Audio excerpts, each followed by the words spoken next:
My name is Michael D. McCarty. I'm a storyteller. I'm telling a variety of stories for Black History Month.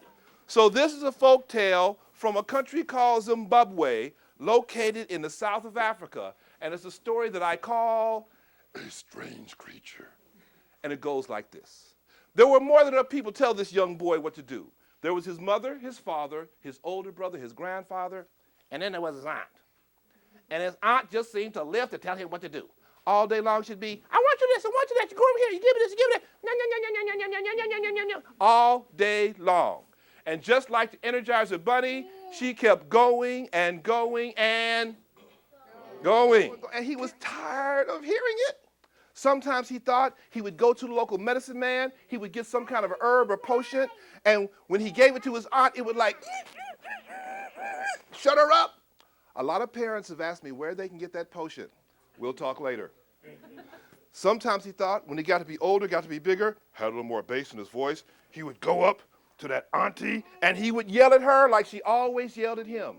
But he didn't do any of these things because his parents had taught him to be an obedient young man, respectful of his elders, and besides, said the father, the only joy she gets is yelling at you. It keeps her out of my hair, so you just gonna have to put up with it.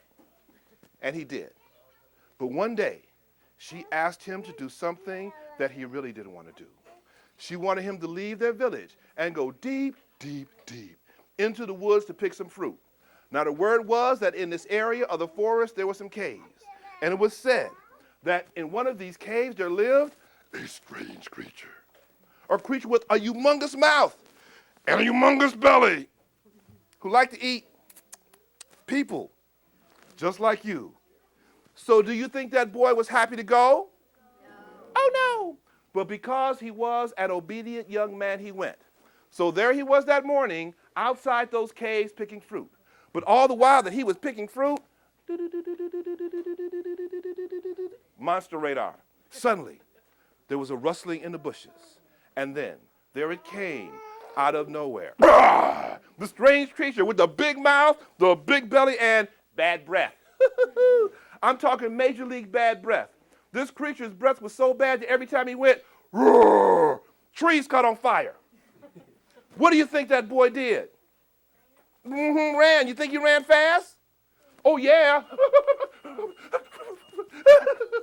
He ran so fast, he left the fastest person in the world in the dust. But even though he was running as fast as he ever run in his life, even though that creature was real big and bulky, the creature was getting closer. What to do? Well, the boy had bought his drum so he could signal if he found himself in some kind of danger. Don't you think he was in some kind of danger? Oh, yes. So he climbed a tree and started to play his drum.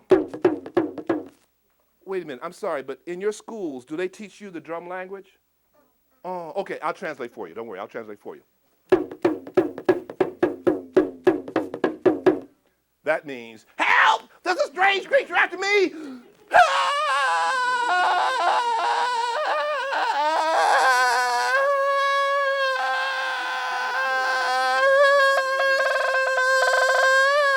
A loose translation, but you get the idea. Well, when the boy started playing his drum, a strange thing happened with that strange creature. That creature started to dance and dance and dance and dance. What do you think that boy kept doing? You know you're right. He played and played and played till the sun went. Then the creature stopped, looked at the little boy, and then he boogied on back to his cave. Well, when the creature left, what do you think the boy did now? Yell it out. And went home. Who was waiting for him when he got home? The auntie. Was she happy to see him? No. Why not? He didn't bring any fruit. Where's my fruit? You're supposed to bring my fruit. I don't see any fruit. You get my fruit. Where's my fruit? I want my fruit. Where's my fruit? Where's my fruit? She tried to chase the little boy around. He had to weave and dodge and duck and bob. He put on some moves. The Bears could have used some of those moves last week. I'm from Chicago. Feel my pain. Well, he hid until the next morning. The next morning, he told his father what had happened.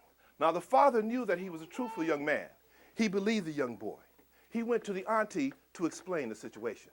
You think she bought it? Ain't no strange creature. He made the story up. Where's he at? You better bring it to me. No, said the father. We will go and see for ourselves. So that morning, the mother, the father, the little boy, and who else? The auntie. All went to go pick fruit and check out this strange creature story. Now, the auntie thought it was a bunch of nonsense, but she was not going to pass up an opportunity to do some yelling. She just had to yell at people. So there they were outside the caves picking fruit. Now, the mother, the father, and the little boy were all picking fruit and putting it in bags. Now, the aunt didn't have a bag. Some might say she was a bag, but we're not going to go there.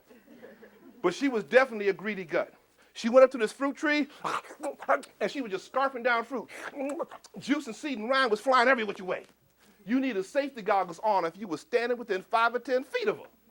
Meanwhile, that little boy had that monster radar going when suddenly, once again, there was that rustling in the bushes, and there it came. The strange creature with the big mouth, the big belly, the bad breath, moving fast. The creature grabbed the boy's father, swatted him whole.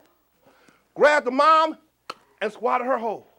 The aunt was so busy scarfing down fruit, she didn't even notice what was going on. Creature tipped on over and grabbed her, and swatted her whole. Then he looked at the little boy and said, "Cookie," and started going after that boy. What do you think that boy did? You know you're right. He got that drum and he started to play. And what did the creature do? Dance. Yeah. But the little boy, he was so upset because he just seen his mother and his father swallowed whole by the strange creature. But he wasn't upset about the auntie. That was cool. But because he was upset, when he played his drum, he played it real fast. Now this creature had rhythm and was keeping up with that beat. That big old belly was going wooga wooga, wooga wooga, wooga wooga, wooga wooga, wooga. People getting tossed around every which way. Now if any of you has ever found his or herself in a situation where you swallowed, let's say, 2 or 3 people whole, and then you started doing some boogieing, you might know what happened next. The creature went.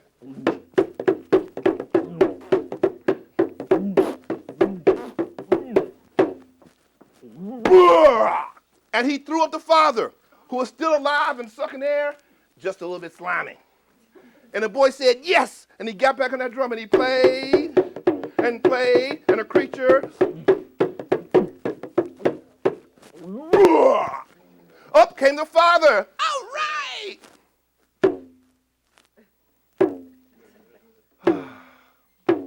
Why did he play his drum so slow? Yell it out.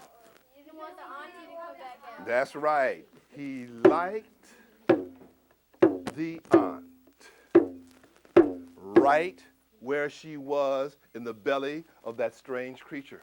But the boy's father said, "Son, you must play your drum fast. You have to get your auntie back." I have to. It's so peaceful. Can't we just take the creature home instead? No. You must get her back. And he was, after all, what kind of a young man? Obedient. And so grudgingly, he played, and the creature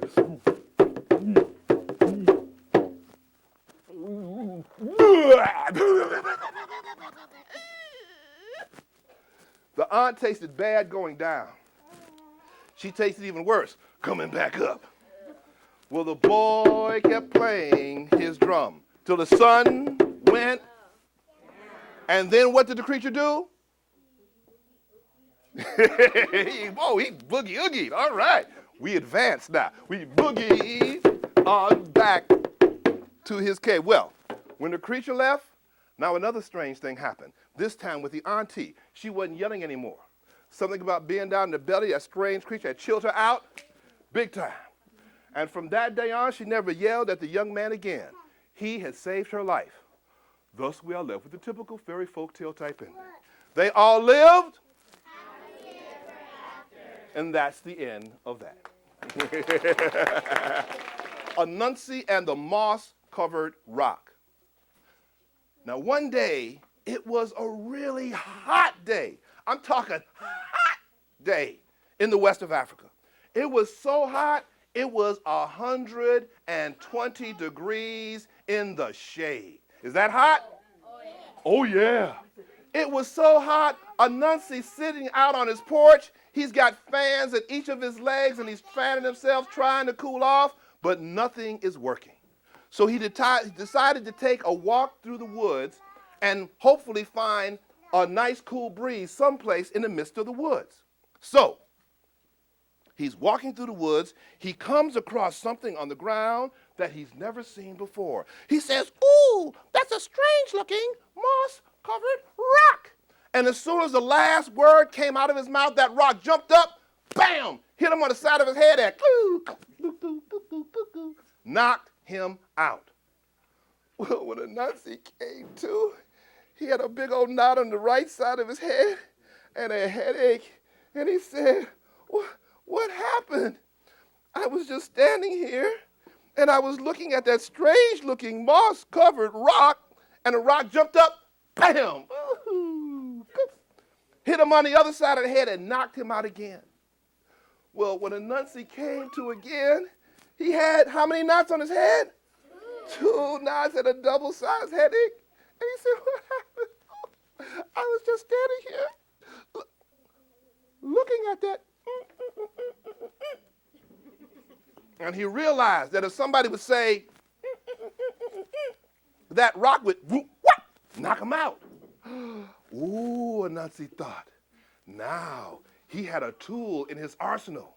Now Anansi, besides tricking people, he loves to do something else. He loves to eat. But Anansi does not like to work. So he's always trying to find ways to trick the other creatures out of their food. Now he said, "Oh, I know what to do." So he went to visit Monkey. What do monkeys like to eat? Bananas. Yes. And Monkey had a whole bunch of bananas. Anansi said to Monkey, Monkey, come on. You're so hot and all that fur. Come on. Take a walk with me through the woods. We'll find a nice cool breeze. And Monkey said, okay. And they went through the woods until they came to that spot. And Anansi said, "Oh, Monkey, look at that. What's that? Oh, Anansi, that's a strange-looking moss-covered rock." The rock jumped up, bam, hit Monkey and knocked him down. Anansi ran to Monkey's house and took all of his. He said, "Ooh, this is good." And when Monkey woke up, he had a big old knot on his head. And then when he got home, all of his were gone. And Anansi went to the next creature. He went to elephant. What do elephants like to eat? Peanuts. Peanuts. And elephant was sitting on his porch with those big old ears flapping, trying to cool himself off. And Anansi said, "Oh, elephant, that's not working. Come on, take a walk with me through the woods, and we'll find a nice cool breeze." And elephant said, "Okay, Anansi." And he went stomping through the woods with Anansi until they came to that spot. Anansi said, "Oh, elephant, what is that?"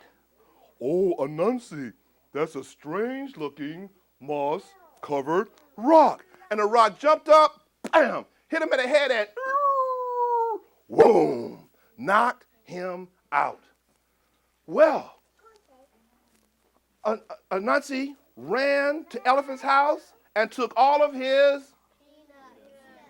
And when Elephant came to, he had that knot on his head and went home and all of his peanuts were gone. Well, Anansi said, "This is great." He went to